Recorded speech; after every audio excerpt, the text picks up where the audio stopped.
Voilà. Anthony Gratakos, pardon, je commence par vous parce que vous êtes effectivement, on l'a dit, chef d'entreprise et militant socialiste. Et je voulais simplement vous poser une première question. Vous êtes farouchement contre le travail, alors que vous êtes un patron. Contre la loi. Contre la loi du travail, pardon. Alors que vous êtes un patron, les patrons que l'on dit souvent horrifiés par le code, horrifiés par la lourdeur du code, etc. Alors vous n'êtes pas intéressé par tout ce qu'il y a là-dedans, la question du temps de travail, de l'assouplissement, la question du licenciement facilité, etc. Qu'est-ce qui ne vous va pas dans ce texte, déjà pour commencer? Ce qui ne me va pas, c'est qu'on casse un cadre général.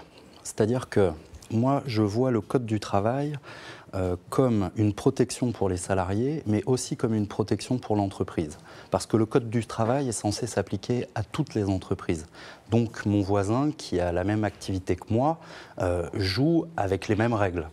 Mais à partir du moment où on introduit la possibilité pour les chefs d'entreprise de modifier les règles à l'intérieur de leur entreprise en allant contre la loi ou contre l'accord collectif, l'inversion des normes, moi je peux me retrouver demain avec des concurrents qui vont mettre en place dans leur entreprise, par exemple, les 39 heures, et me faire de la concurrence sauvage en ne payant plus les heures supplémentaires ou en prenant diverses dispositions qui, moi, vont m'obliger soit à m'adapter à cette nouvelle donne, qui sera sûrement très locale, mais qui sera quand même là, parce que ça leur permettra de tirer un peu plus les prix vers le bas, etc., soit de mourir.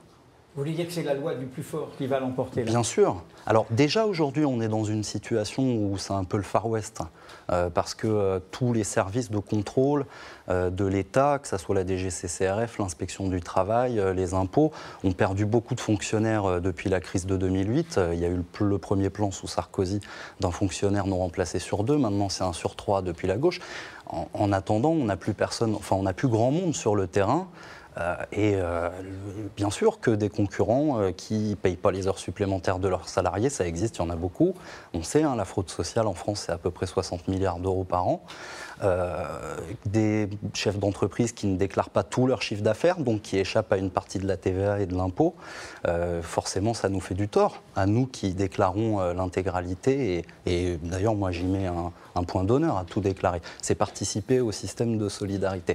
Et aujourd'hui, pour moi, il est au-delà du Code du travail, qui, moi, ne me pose aucun problème.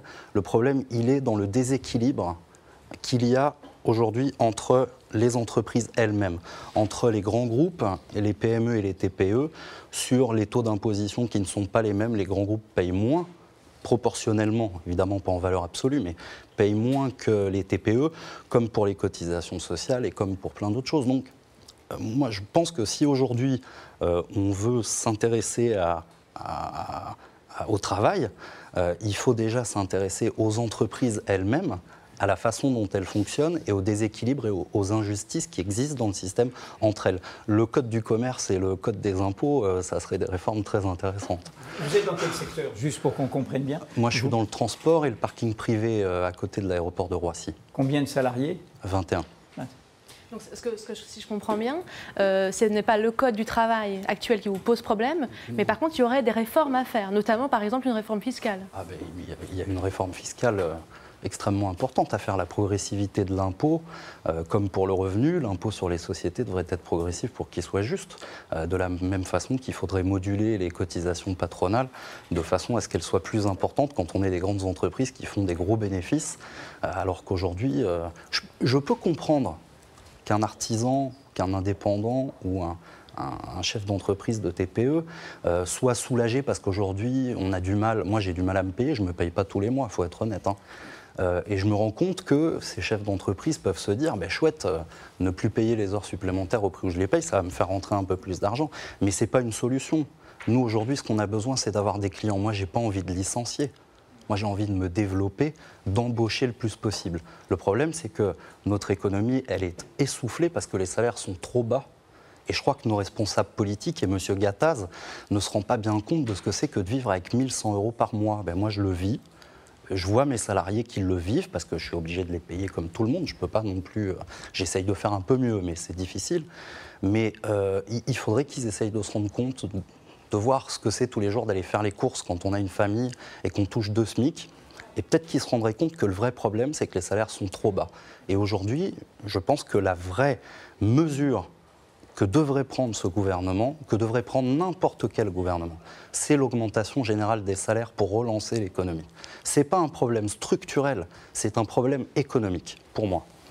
Alors, ce que vous nous disiez tout à l'heure, c'est un chef d'entreprise a tenté de prendre un marché ou une clientèle, il n'y est pas arrivé, donc il faut qu'il puisse recycler en quelque sorte ses salariés, les sortir de l'entreprise. Donc il faut de la flexibilité pour que si une orientation n'a pas fonctionné, on puisse relancer la machine tranquille. C'est grosso modo ce que vous avez dit tout à l'heure. Moi je suis absolument pas d'accord avec ça, c'est de la responsabilité du chef d'entreprise et le salarié n'a pas à payer les erreurs de gestion d'un chef d'entreprise.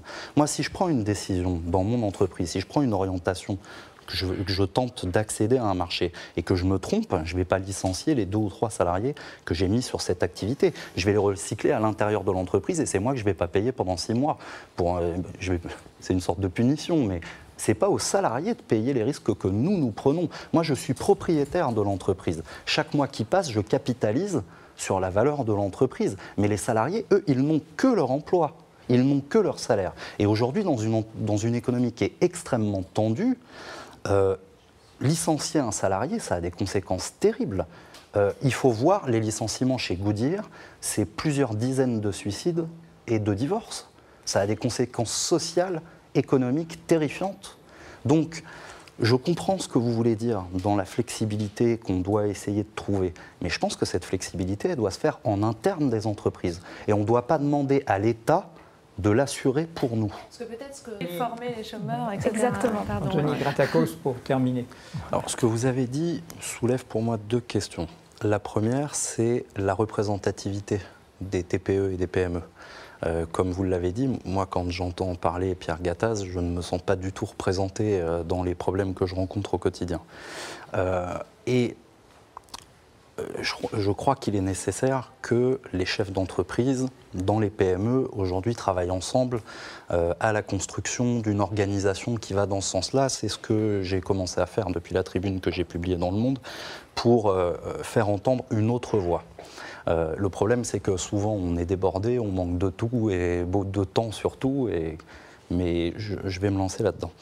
Et ensuite, vous soulevez une deuxième question, qui est la guerre idéologique qui a lieu depuis 40 ans, depuis Thatcher et Reagan, contre tous les acquis sociaux d'une façon générale. Pas forcément parce qu'ils pensent que ça va permettre d'augmenter leurs profits, juste parce qu'on ne peut pas aller dans le sens des salariés. On ne doit pas aller dans ce sens-là, on doit aller dans le sens de l'entreprise et des profits. Et ce discours, qui est très prégnant depuis 40 ans, a gagné même les décideurs de gauche. Moi, quand j'ai entendu, j'ai participé à la campagne de François Hollande, j'ai collé ses affiches, j'ai distribué ses tracts. Quand je l'ai entendu pendant une conférence de presse sur l'ANI parler de charges sociales, il n'y a pas de charge, il y a des cotisations sociales. C'est du salaire différé. Ça ne pèse pas sur l'entreprise. Si on ne paye pas de salaire, on n'a pas d'activité économique. Entendre ça dans la bouche d'un président qui se dit socialiste, c'est 10 ans de militantisme qui se sont renversés devant moi. C'est terrifiant. Et donc, je crois qu'il faut que la gauche se ressaisisse d'abord de la sémantique, qu'on reprenne les gens quand on parle de charges sociales. Il n'y a pas de charges sociales, il y a des cotisations sociales, qu'on explique où vont les bénéfices, qu'on explique qu'aujourd'hui, le revenu produit par le travail va majoritairement au capital au lieu de revenir au salaire, alors qu'il y a à peine 50 ans, c'était l'inverse. Expliquer les déséquilibres économiques qu'il y a aujourd'hui et qui se sont créés et qui ont accompagné ce mouvement. Et ça, c'est très important. Malheureusement, aujourd'hui, on a un parti socialiste qui, dans cette optique, est totalement atone parce qu'il a absorbé le discours libéral, mais il reste quand même des gens et des mouvements à l'intérieur du PS qui défendent encore ces valeurs historiques. Vous ne claquez pas la porte. Il n'est pas question de partir. Partir, c'est leur laisser la place. Donc il n'est pas question de partir du Parti socialiste. Bien au contraire, je me bats avec Emmanuel Morel, Marie-Noëlle Lienemann, Gérard Filoche, qui est un très bon défenseur de ces valeurs, pour faire entendre cette voix qui est la voix historique de la gauche, qui est la voix du progrès. Parce que la réforme, à gauche, c'est censé être le progrès social, c'est censé être l'émancipation. Et dans la bouche de Manuel Valls, la réforme, c'est la régression sociale. Eh bien, il faut revenir à l'émancipation, il faut revenir à ce qui a fondé, à ce qui a été les combats historiques de la gauche.